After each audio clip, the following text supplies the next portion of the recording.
ನಮಸ್ಕಾರ ಸ್ನೇಹಿತರೆ, once again welcome to my channel. ನೋಡಿ, ಸ್ಟೇರಿಂಗ್ ಎಲ್ಲ ಇಟ್ಕೊಂಡು ಒಂದು ಗಾಡಿ ಕೂತ್ಕೊಂಡಿದ್ದೀನಿ. ಗೆಸ್ ಮಾಡಿ ಯಾವ ಗಾಡಿ ಅಂತ ಬನ್ನಿ ತೋರಿಸ್ತೇನೆ ನಿಮಗೆ. ಇದೆಯಲ್ಲ ಈ ಗಾಡಿ ಕೂತ್ಕೊಂಡಿದ್ದೀನಿ ನಾನು. ಏನಪ್ಪ ನೀವು ಅಂತಿರ್ಬೋದು, ಏನಪ್ಪ ಇವನು ಇಲ್ಲಿ ಬಂದು ಇದೇನು ನಿಂತ್ಕೊಂಡು ಈ ಥರ ಗಾಡಿ ಎಲ್ಲ ಮಾಡ್ತೇನೆ. ಏನಕ್ಕಂದರೆ ನನ್ನ ಹಿಂದುಗಡೆ ನೋಡಿ ಈ ಥರ ಇದೆ. ಇದೊಂದು ಯಾರ್ಡ್, ಇದು ಅಂದರೆ ಸೆಕೆಂಡ್ ಹ್ಯಾಂಡ್ ಕಾರ್ ಯಾರ್ಡ್. ಇದು ಇವ್ರೇನು ಮಾಡ್ತಾರೆ ಅಂದರೆ ಜಪಾನಿಂದ ಬೇರೆ ಕಂಟ್ರಿಗಳಿಗೆಲ್ಲ ಎಕ್ಸ್ಪೋರ್ಟ್ ಮಾಡ್ತಾರೆ. ಅದು ನಮ್ಮ ಇಂಡಿಯನ್ ಅವರು. ನಮಗೂ ಒಬ್ಬರು ಸಬ್ಸ್ಕ್ರೈಬರ್ ಒಬ್ಬರಿದ್ದಾರೆ. ಸಬ್ಸ್ಕ್ರೈಬರ್ ಬಂದ್ಬಿಟ್ಟು ಈಗ ತುಂಬ ಕ್ಲೋಸ್ ಫ್ರೆಂಡ್ ಆಗಿದ್ದಾರೆ ಜಪಾನಲ್ಲಿ. ಅವ್ರು ಬಂದು ನನಗೆ ಇಂಟ್ರೊಡ್ಯೂಸ್ ಮಾಡಿಸಿದ್ದಾರೆ. ಏನಕ್ಕಂದರೆ ನಾನೊಂದು ಸೆಕೆಂಡ್ ಹ್ಯಾಂಡ್ ಕಾರ್ ಪರ್ಚೇಸ್ ಮಾಡಬೇಕು. ಏಕೆಂದರೆ ನನ್ನ ಮೈಯೆಲ್ಲ ಜುಮ್ ಅಂತಿದ್ರಿ. ಈ ಥರ ಕಾರ್ ಬಿಟ್ಟು ಬಂದಿದ್ದೀನಿ ಚೈನಾದಲ್ಲಿ. ಅಂದರೆ ಬಿಟ್ಟು ಬಂದಿಲ್ಲ, ಗೌರಿ ಓಡಿಸ್ತಾ ಇದ್ದಾಳೆ. ಸೊ ಇಲ್ಲಿ ಬಂದು ಜಪಾನಲ್ಲಿ ಏನಂದರೆ ನಾನು ಇರೋ ಸಿಟಿಯಲ್ಲಿ ಕಾರ್ ಬೇಕೇ ಬೇಕು. ಇಲ್ಲಾಂದರೆ ಅಲ್ಲಿ ಒಂದು ಪಬ್ಲಿಕ್ ಟ್ರಾನ್ಸ್ಪೋರ್ಟ್ ಇಲ್ಲ, ಏನೂ ಇಲ್ಲ ಅಲ್ಲಿ. ಹಾಗಾಗಿ ಈಗ ಮತ್ತು ಫ್ಯಾಮಿಲಿ ಎಲ್ಲ ಬರುತ್ತಲ್ಲ, ಗೌರಿ ಎಲ್ಲ ಅವರೆಲ್ಲ ಬಂದಾಗೆ ನನಗೆ ಒಂದು ಕಾರ್ ಬೇಕೇ ಬೇಕು. ಹಾಗಾಗಿ ಇಷ್ಟೊಂದು ಕಾರಿದೆ ನೋಡಿ. ಯಾವ ಕಾರ್ ನೀವು ಸೆಲೆಕ್ಟ್ ಮಾಡ್ಕೊ ಅಂತ ಹೇಳಿದ್ದಾರೆ. ಈಗ ಸೆಲೆಕ್ಟ್ ಮಾಡ್ಬೋದು, ನನಗೆ ಯಾವ ಕಾರ್ ಬೇಕೋ ಆ ಕಾರ್ ಸೆಲೆಕ್ಟ್ ಮಾಡ್ಬೋದು. ಬಟ್ ಕಾಸು ಬೇಕಲ್ಲ, ಬಜೆಟ್ ಬೇಕಲ್ಲ. ಸೊ ಹಾಗಾಗಿಬಿಟ್ಟು ನಾನು ಬಜೆಟ್ ಫ್ರೆಂಡ್ಲಿ ಈಗ ಯಾವುದೋ ಒಂದು ನೋಡೋಣ. ಇದಂತೂ ಮಾಡೋಕ್ಕಾಗಲ್ಲ ಬಿಡಿ. ಹಾಗಾಗಿಬಿಟ್ಟು ನೋಡೋಣ ಸರ್. ಈಗ ನಂದೇನು ಪ್ಲ್ಯಾನ್ ಅಂದರೆ ಮೋಸ್ಟ್ಲಿ ನಾನು ಒಂದು 2 ಕ್ಯಾಟಗರಿ ಇಟ್ಕೊಂಡಿದ್ದೀನಿ. ಒಂದು ಸ್ಮಾಲ್ ಕಾರು, ಒಂದು ಬಿಗ್ ಕಾರು. ಅದು ಯಾವ ಬಜೆಟಲ್ಲಿ ನನಗೆ ವರ್ಕೌಟ್ ಆಗುತ್ತಲ್ಲ ಆ ಕಾರು. ಆ್ಯಕ್ಚುಲಿ ನನಗೆ ಈ ಕಾರ್ ತುಂಬ ಇಷ್ಟ ಆಗಿದೆ. ಇದು ನೋಡಿದ್ರೆ ಒಂಥರ ನೋಡಿ ಒಂಥರ ಮ್ಯಾನ್ಲಿ ಕಾರ್ ಇದೆ. ಇದು ಒಂದು ತಪ್ಪಿದರೆ ಸ್ಮಾಲ್ ಕಾರ್ಸ್ ಅಂದರೆ ಈ ಥರ. ಬಟ್ ಜಪಾನಲ್ಲಿ ಏನಿದೆಲ್ಲ, ಏನೇ ಕಾರ್ ತೊಗೊಳ್ಳಿ ನೀವು, ಫಸ್ಟ್ ಹ್ಯಾಂಡ್ ತೊಗೊಳ್ಳಿ, ಸೆಕೆಂಡ್ ಹ್ಯಾಂಡ್ ತೊಗೊಳ್ಳಿ, ಕ್ವಾಲಿಟಿ ಮಾತ್ರ ಸೂಪರಾಗಿರುತ್ತೆ. ಹಾಗಾಗಿಬಿಟ್ಟು ಇದೆಲ್ಲ ಏನು ಮಾಡ್ತಾರೆ ಅಂದರೆ ಇವರು ಬಲ್ಕಾಗಿ ಎಕ್ಸ್ಪೋರ್ಟ್ ಮಾಡ್ತಾರೆ. ಅಂದರೆ ಇದು B2B ಇವರು. ಅಂದರೆ ಈಗ ನನಗೆ ಪರಿಚಯದಿಂದ ಕ್ಲೋಸ್ ಫ್ರೆಂಡ್ಗಾಗಿ ನನಗೆ ಒಂದು ಸಿಂಗಲ್ ಕಾರ್ ಕೊಡ್ತಾ ಇದ್ದಾರೆ. ಬೇರೆದವ್ರು ಯಾರು ಸುಮ್ಮನೆ ಬಂದು ಒಂದು ಕಾರ್ ಪರ್ಚೇಸ್ ಮಾಡ್ತಾರೆ ಅಂದರೆ ಬೈಕ್ ಕಳಿಸ್ಬಿಡ್ತಾರೆ, ಹೋಗೋ ಅಂತೇಳಿ. ಇಲ್ಲಿ ಏನಿದ್ರೆ ನೀವು ಹೋಲ್ಸೇಲಲ್ಲಿ ಪರ್ಚೇಸ್ ಮಾಡಬೇಕು. ಹಾಗಾಗಿ ನನಗೆ ನೋಡೋಣ, ಇವತ್ತು ಅವರಿಂದ ಬಂದಿಲ್ಲ, ಓನರ್ ಬಂದಿಲ್ಲ, ವೇಟ್ ಮಾಡ್ತಾಯಿದ್ದೀವಿ. ಅವ್ರು ಬರೋವರೆಗೆ ಸುಮ್ಮನೆ ಹಾಗೆ ಒಂದು ನಿಮಗೋಸ್ಕರ ಒಂದು ವೀಡಿಯೋ ಮಾಡೋಣ ಅಂತೇಳ್ಬಿಟ್ಟು ಬಂದೀನಿ. ಬನ್ನಿ ನೋಡೋಣ. ಒಂದು ಹಾಗೆ ಸುಮ್ಮನೆ ಒಂದು ಕಾರ್ ತೋರಿಸ್ತೀನಿ ಒಂದು ಸ್ಯಾಂಪಲಾಗಿ. ನೋಡಿ ಈ ಥರ ಇರುತ್ತೆ. ಇದು ಸ್ವಲ್ಪ ಗಲೀಜಾಗಿದೆ. ಬಟ್ ನನ್ನ ಬಜೆಟಲ್ಲಿ ವರ್ಕೌಟ್ ಆದರೆ ಸ್ವಲ್ಪ ಕೆಲವೊಂದು ಕಾಂಪ್ರಮೈಸ್ ಮಾಡ್ತೀನಿ. ಅಂದರೆ ಸ್ವಲ್ಪ ಸ್ಕ್ರ್ಯಾಚ್ ಆಗಿದ್ದು, ಗಲೀಜಾಗಿದ್ದು ಕಾಂಪ್ರಮೈಸ್ ಮಾಡ್ತೀನಿ. ಯಾಕಂದರೆ ಅಲ್ಟಿಮೇಟ್ ಬೇಕಾಗಿದೆ ನಮಗೆ ಬಜೆಟ್, ದುಡ್ಡು. ಯಾಕಂದರೆ ಚೈನಾದಲ್ಲಿ BMW ಕಾರ್ ಬಿಟ್ಟು ಬಂದುಬಿಟ್ಟಿದ್ದೀನಿ. ಅದು ಮೈ ಜುಮ್ಮನ್ನುತ್ತೆ. ಆ ಕಾರ್ ಓಡಿಸ್ಬಿಟ್ಟು ಬೇರೆ ಕಾರ್ ನಂಗೆ ತೊಗೊಳಕ್ಕೆ ಮನಸ್ಸೇ ಇಲ್ಲ ಇಲ್ಲಿ ಜಪಾನಲ್ಲಿ. ಬಟ್ ಏನು ಬೇರೆ ನಿರ್ವಾಹ ಇಲ್ಲ, ನನಗೆ ಕಾರ್ ಪರ್ಚೇಸ್ ಮಾಡಲೇಬೇಕೀಗ. ಆ ಥರ ಪರಿಸ್ಥಿತಿ ಬಂದುಬಿಟ್ಟಿದೆ. ನೋಡಿ ಈ ಥರ ಎಲ್ಲ ಇರುತ್ತೆ ಒಳಗಡೆ. ಎಲ್ಲ ಥರ ಕಾರ್ಸ್ ಇದೆ ರೀ ಇಲ್ಲಿ. ನೋಡಿ ಹಾಡಿ ಇದೆ. ಆಮೇಲೆ ಇನ್ನೊಂದು ನಾನು ಹೇಳಿದ್ದೀನಿ ಅವ್ರಿಗೆ, ನನ್ನ ರಿಕ್ವೈರ್ಮೆಂಟ್ ಕೊಟ್ಟಿದ್ದೀನಿ. ನಾನು ಒಂಥರ ಪುಟಾಣಿ ಕಾರ್ ಇರಬೇಕು, ಚೆನ್ನಾಗಿರಬೇಕು, SUV ಥರ ಇರಬೇಕು ಅಂತ ಹೇಳಿದ್ದೀನಿ. ಇದೇ ಒಂದು ಫಾರ್ ಎಕ್ಸಾಂಪಲ್ ತೋರಿಸ್ತೀನಿ. ಬಟ್ ಅದು ನನ್ನ ಬಜೆಟ್ಟಿಗೆ ಬರೋಲ್ಲ. ನನ್ನ ಬಜೆಟ್ ಏನಂದರೆ 1 ಲಕ್ಷ ಅಂದ್ಕೊಳ್ಳಿ. ಇಂಡಿಯನ್ ಅಲ್ಲಿ ನೋಡಿ ಇದು ಎಷ್ಟು ಚೆನ್ನಾಗಿದೆ ಗೊತ್ತಾ ಇದು ಕಾರು. ಬಟ್ ಇದು ನನ್ನ ಬಜೆಟಿಗೆ ಬರೋಲ್ಲ.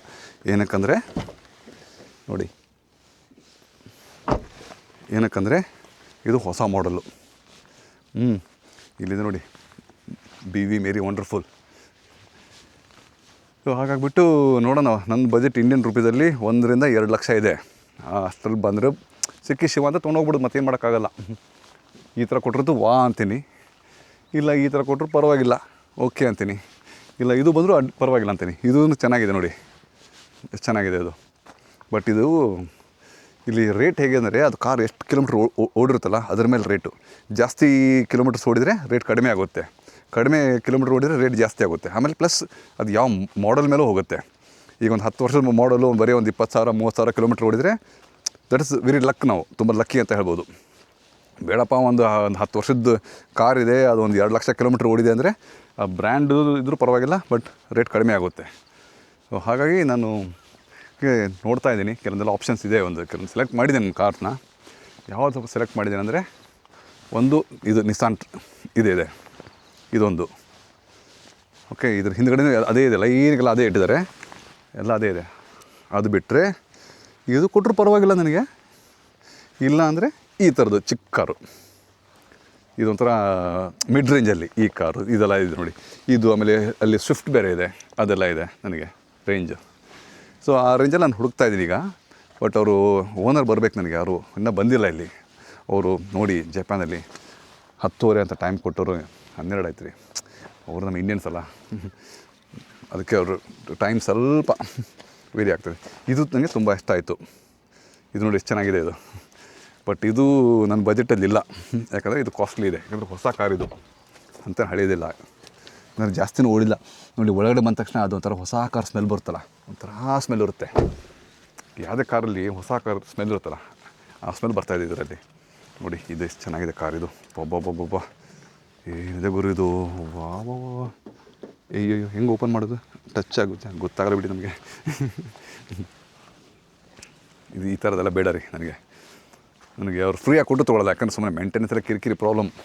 ನಮಗೇನಪ್ಪ ಡೈಲಿ ಓಡಾಡೋಕ್ಕೆ, ಈಗ ಹೆಂಗೆ ಸೈಕಲ್ ಇದೆ ನನ್ನದು, ಸೈಕಲ್ ಹೋಗೋದು ಬರೋದು ಏನು ಝೀರೋ ಮೇಂಟೆನೆನ್ಸ್, ಅದೇ ಥರ ನನಗೊಂದು ಬೇಸಿಕ್ ಕಾರ್ ಬೇಕಾಗಿದೆ ನನಗೆ ಜಪಾನಲ್ಲಿ. ನೆಕ್ಸ್ಟ್ ಮಂತು ಗೌರಿ ಎಲ್ಲ ಫ್ಯಾಮಿಲಿ ಎಲ್ಲ ಬರ್ತಾಯಿದ್ದಾರೆ.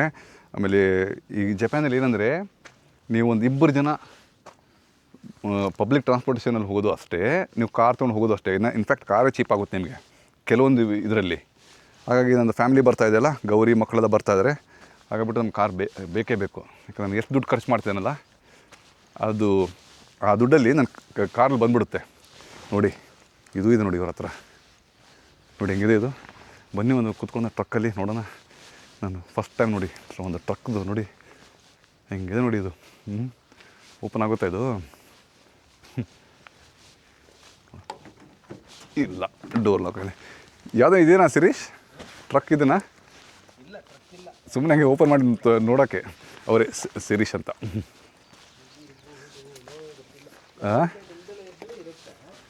ಈ ಥರ ಎಲ್ಲ ಬೇಡ ರೀ, ಮೊದಲ ಕ್ಯಾಂಟ್ರ್ ಬೇಡ. ಹತ್ರ ಆ ಹೈಫೈ ಟ್ರಕ್ ಇದ್ದರೆ ತೋರಿಸ್ಬೋದು ಒಳಗಡೆ.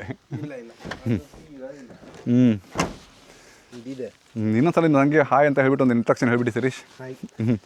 ಹೆಸರು ಊರು ಅಂತ ಹೇಳ್ಬಿಡಿ. ಇವರು ಮೂಲ ಮೈಸೂರು, ಇದಕ್ಕೆ ಜಪಾನ್ ನಮ್ಮದೆಲ್ಲ. ಓಕೆ, ಫಸ್ಟ್ ಹೋಮ್ ಬಂದ್ಬಿಟ್ಟು ಮೈಸೂರು, ಸೆಕೆಂಡ್ ಹೋಮ್ ಬಂದ್ಬಿಟ್ಟು ಜಪಾನ್. ಇಲ್ಲಿ ಬಂದು 15 ವರ್ಷ ಆಯಿತು. ಚೆನ್ನಾಗಿ ಜಪನೀಸ್ ಲ್ಯಾಂಗ್ವೇಜ್ ಬರುತ್ತೆ. ಯಾವ ಲೆವೆಲ್ಗೆ ಬರುತ್ತೆ ಅಂದರೆ ಕಾದಂಬರಿ ಓದ್ತಾರೆ ಬರೀತಾರೆ ಅಲ್ಲಿ ಅವ್ರಿಗೆ. ಇವರು ಕ್ಲೋಸ್ ಫ್ರೆಂಡು ಈ ಓನರು. ಪಾಪ ಇವರು ಇನ್ಫ್ಲೂಯೆನ್ಸಿಂದ ನಾನು ಇಲ್ಲಿ ಬಂದಿದ್ದೀನಿ. ಅದು ಓನರ್ ಕಾಯ್ತಾ ಇದ್ದೀವಿ, ಇನ್ನೂ ಬರ್ತಾ ಇಲ್ಲ. ನೋಡೋಣ. ಆ ಥರದ್ದು ಕಾರ್ ಪರವಾಗಿಲ್ಲ ನನಗೆ. ಅದು ಮಸ್ದಾ. ಇದು ಎಷ್ಟಾಗ್ಬೋದು ಇದು ಅಂದಾದ್ಮೇಲೆ? ಗೊತ್ತಿಲ್ಲ ಸರ್. ಹೌದಾ? ಇದು ರಿಲೇಟಿವ್ಲಿ ನ್ಯೂ 4 ಮಾಡೆಲ್ ಇದ್ದಂಗಿದೆ. ಹಾಂ, ನೋಡಬೇಕು. 2024 ಮಾರ್ಚ್ ಇದೆ, ಸಾರಿ 2025 ಮಾರ್ಚ್ ಇದೆ. ಓಕೆ. ಅಲ್ಲ ಹೇಗೆ ಗೊತ್ತಾಯ್ತು ಮಾಡಲ್ 2025?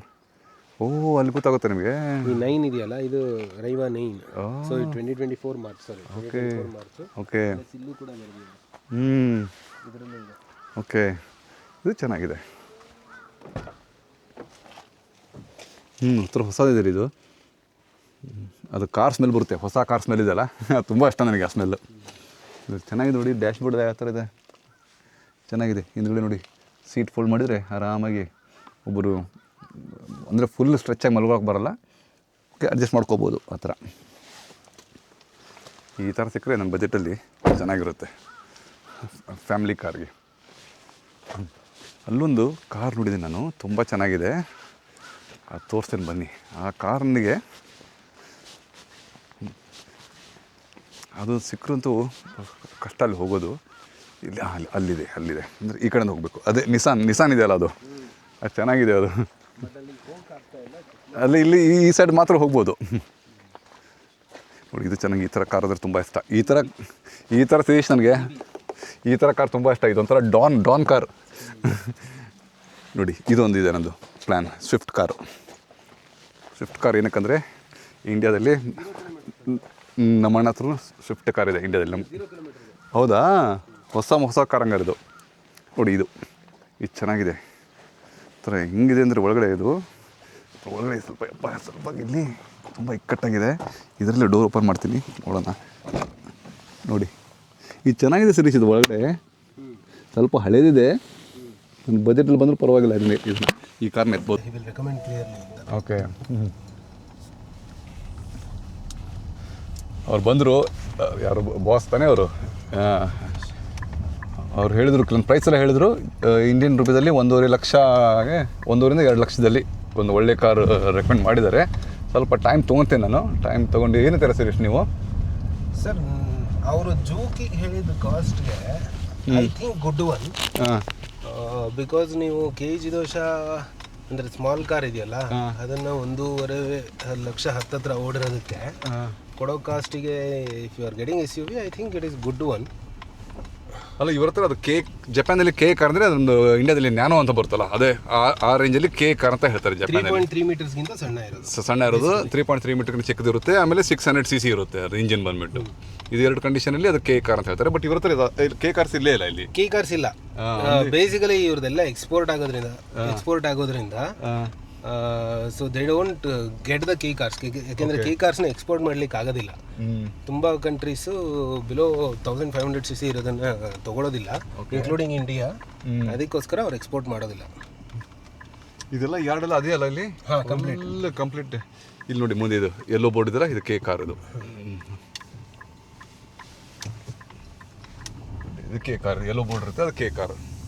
ಸೊ ಇದೆಲ್ಲ ಅದೇ ಯಾರ್ಡ್ ಅಲ್ಲ ಇದು ಎಲ್ಲ ಕಾರ್. ಅಂದರೆ ಇವ್ರು ಏನು ಮಾಡ್ತಾರೆ ಅಂದರೆ ಎಕ್ಸ್ಪೋರ್ಟ್ ಮಾಡ್ತಾರೆ ಬೇರೆ ಕಂಟ್ರಿಗೆ. ಎಕ್ಸ್ಪೋರ್ಟ್ ಮಾಡೋ ಕಾರ್ಸ್ ಎಲ್ಲ ಯೂಶಲಿ ಥರ್ಡ್ ವರ್ಲ್ಡ್ ಕಂಟ್ರೀಸ್ ಅಂದರೆ ಇದಿರತ್ತಲ್ಲ ಏನು ಆಫ್ರಿಕನ್ ಕಂಟ್ರೀಸ್ ಜಾಸ್ತಿ. ಫುಲ್ಲೆಲ್ಲ ಅದೇ ಇದೆ ಇಲ್ಲಿ. ಹೌದು, ಎಲ್ಲ ಯಾರ್ಡೇ ಇದೆ. ಓಕೆ ಸ್ನೇಹಿತರೆ, ಇಲ್ಲಿಗೆ ಈ ವಿಡಿಯೋ ಎಂಡ್ ಮಾಡ್ತೀನಿ. ಅಂದರೆ ನೆಕ್ಸ್ಟ್ ಒಂದು ಕಾರ್ ಡಿಸೈಡ್ ಆದಮೇಲೆ ಅವಾಗ ಆ ವಿಡಿಯೋ ಅಲ್ಲಿ ಕಂಟಿನ್ಯೂ ಆಗುತ್ತೆ. ಅಲ್ಲಿವರೆಗೆ ನನ್ನ ಚಾನಲ್ ನೋಡ್ತಾ ಇರಿ. ಟೇಕ್ ಕೇರ್, ಬಾಯ್, ಜೈ ಹಿಂದ್, ಜೈ ಕರ್ನಾಟಕ.